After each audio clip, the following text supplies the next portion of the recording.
is the 77 WABC minicast. Jonny Daniels. Nobody's got more information on Israel. I still have no idea how he gets it. He gets it before anybody. I've got one other friend. Her name is Gatit Botero. Told you this story many times.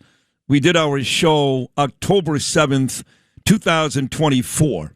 We marked the one-year commemoration of that horrible day in Israel. From a little city town by Gaza. It's called Sderot. And it got annihilated on October the 7th. They raped and murdered just about everybody, these Hamas pigs. Burned down the police station, killed every cop. It was a disaster. And Gatit went through with this young lady. And she's got post-traumatic stress to this day. Every time she hears a rocket, every time she just yells and screams and cries. So we were trying, Justin Ellick was trying to put together our remote effort from that town that morning, and he was sweating bullets because we couldn't find a decent Wi-Fi connection. And the next thing you know, we hear sirens and this massive explosion overhead, and this young lady grabs me by the hand. She called me Seed, not Sid, Seed, and she dragged me into the bomb shelter. She was yelling and screaming, "Seed, let's go!" And it was pretty scary. It was. And now years later, almost 2 years later, she still keeps in touch. And she sends me videos of all these Israeli cities that are getting hit almost daily by Iranian missiles. And I get it before Trey Yingst, Fox News, anybody. I send it to them sometimes. So, Johnny, you've got one girl out there in Sderot that keeps up with you. But even her, nobody gets the information like you do. I don't know how you do it. But where are you this morning? Are you in London, Israel, Chicago? Where are you? I'm still in Israel, thank God. Enjoying the weather amongst running to shelters, unfortunately, which has been a rough couple of weeks, but we're getting there. The feeling amongst the public is strong. We're aware that we got a little while left, but we come out of this on top and everything's going to be okay. Yeah, you know, I speak to Judah Honickman almost every day. He's in Judea and Samaria. He wrote a really nice story comparing me to President Trump, wants me to run for mayor. It's in today's Jerusalem Post. And I speak to Alex Trayman. You know, of course, he runs jns.org. Unfortunately, they had to postpone their second international summit. It's supposed to be April 12th. It'll now be June 21st because of the bombings. And they were telling me, too, you know, Judah's got 5 kids. Alex has 5 kids. That they're in those bomb shelters 3-4 times a day. And, of course, you guys are all used to that. You're very courageous, strong people. But it still is disheartening and nerve-wracking, especially for the kids going through that, Jonny Daniels, every day. Yeah, I mean, look, this isn't an easy situation for anybody, right? I have 2 kids, not quite 5, but I got 2, and going in and out of the shelters daily is a hassle. Look, a lot of people have shelters in their homes, but there are about 3 million Israelis who don't have them, who live in older buildings where initially, when the buildings were built in the 40s and 50s, bomb shelters weren't mandated as part of the build. So, for example, I live in an older building in Tel Aviv. Every single time there's a siren, I've got to exit my house. I've got to go to nearby underground parking. It takes its toll, especially when it goes on throughout the night. But again, we get on with it and we push forward. And the outcome from the end of this makes it all worthwhile.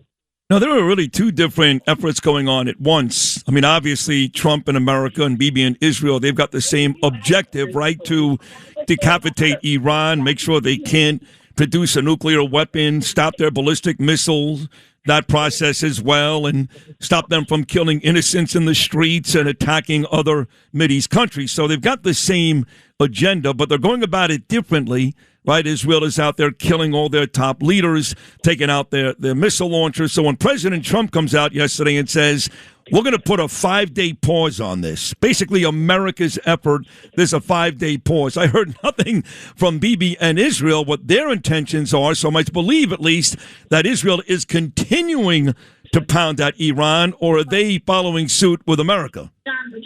No, well, what President Trump said was there's a 5-day pause when it comes to dealing with and hitting sites connected to energy and oil and gas inside of Iran. He did not say there was a 5-day pause in terms of hitting what we're hitting up until now, which is everything connected to the missile launchers, as you said, to sites connected to the Besiege, which is the leadership inside of Iran, and the IRCG. All of these sites are still being hit by Israel, by America, going forward.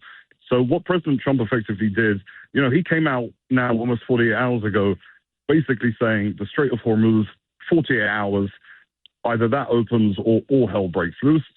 And then 12 hours ago, stepped back from that and said, hold on a second, we're going to give another 5 days. We're in the middle of conversation. So it was more connected to that. It was much more of an economic decision than it was connected to the war. He bought himself up until the weekend, up until the markets close. Then, if need be, they're going to end up hitting. So I don't see any daylight between Israel and the United States in terms of how this is being dealt with. Obviously, President Trump has his own ways. President Trump wants to make a deal. President Trump wants this over. For Israel, it's slightly different. We are in it for a longer period. For us, we're also experiencing this differently, right? Americans are experiencing this. The price you're paying is at the gas pumps, right? Your price of petroleum is up $1 every time you fill up your tank. Every gallon's $1 more expensive. In Israel, we have that, and in addition to that, we're running to shelters from Iranian bombs. So we're both experiencing this slightly differently. I think however, the ultimate aim, as you said, is to make sure they can't have nuclear capabilities, to make sure their ballistic missiles don't carry on. In addition to that, we also want to make sure that hopefully the regime changes and the regime falls. This is something that may take a lot longer. We're going to have to see how that plays out. President Trump is so popular in Israel. Bibi Netanyahu has won 4 of the last 5 elections, and if there was an election tomorrow, there's one in October, but if there was one tomorrow, he'd win again. All the talk about Bibi, everybody hates Bibi. They have no idea what they're talking about. He'd win again, and I think he'd win relatively easily. But he's not as popular as Trump is. In Israel, Trump would demand, I think, 99% of the vote. But I read something from Hillel Fold. I know you know Hillel and others in Israel that they weren't happy about this 5-day pause from President Trump because Israelis felt like you just said, he was trying to manipulate the markets. And they don't want any of that during this war, which is costing Israelis lives. Have you talked to Israelis that were upset with this last part of Trump's strategy? I think people are misreading the president. Look, President Trump, we know President Trump comes out with big statements. He backs away from them. He says different things. President Trump's playing a game of 4D chess here. I think anybody who takes his word on each and every one of these things and jumps on wouldn't have a clue what was going on. You've got to see the big picture when it's coming to President Trump. And President Trump, I truly didn't see anything wrong in terms of what he said from my perspective of Israel. Again, he's playing a slightly different game. We have to understand that. Everybody's perspective is going to be different in this scenario. And so most people kind of understood that President Trump is doing something here, right? In the end, he said it as well. Look, again, it's all well and good saying that you're going to make an agreement with the Iranians, and the Iranians came out 5 minutes later and said, we're not talking to them, we're making no agreements. They pulled back from that statement immediately. Look, you can play all the games you want and say that you're going to make agreements with these people, but these people do not want to make agreements with us. The biggest problem I saw from it, if any, was the fact that it potentially showed a little bit of weakness in as much as backing off first from the issue of Hormuz, of giving this 48-hour heads up of saying, if you don't do something, we're going to do it. He blinked first in the staring game with the Iranians. And in the Middle East, you speak Arabic, unfortunately. And this is a language of strength. And when you back away even a little bit, it can be seen as a sign of weakness. And so this, for me, was the only slight issue in terms of what he said. But I think everybody took it a little bit too far. Yeah, I agree. Jonny Daniels live in Tel Aviv this morning.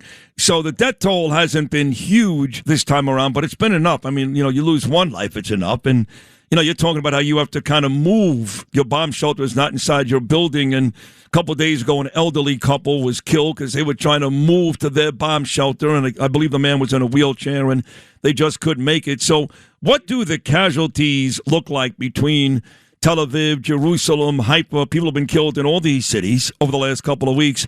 What does it look like? And this morning, since Trump announced the 5-day pause, is it a little quieter? No. Again, the 5-day pause isn't a 5-day pause in fighting. It's a 5-day pause in hitting sites connected to energy inside of Iran. That's the first thing. When it comes to the casualties and the death toll in Israel, unfortunately, as you said, even one life is too high. What the Iranians are, let's be frank, the Iranians are bastards, but they're not stupid. And what they're doing is they're shooting roughly, we've seen maybe a slight rise in missiles, about 15 a day being shot all across Israel. And but how many a day? How many? About 15, 1-5.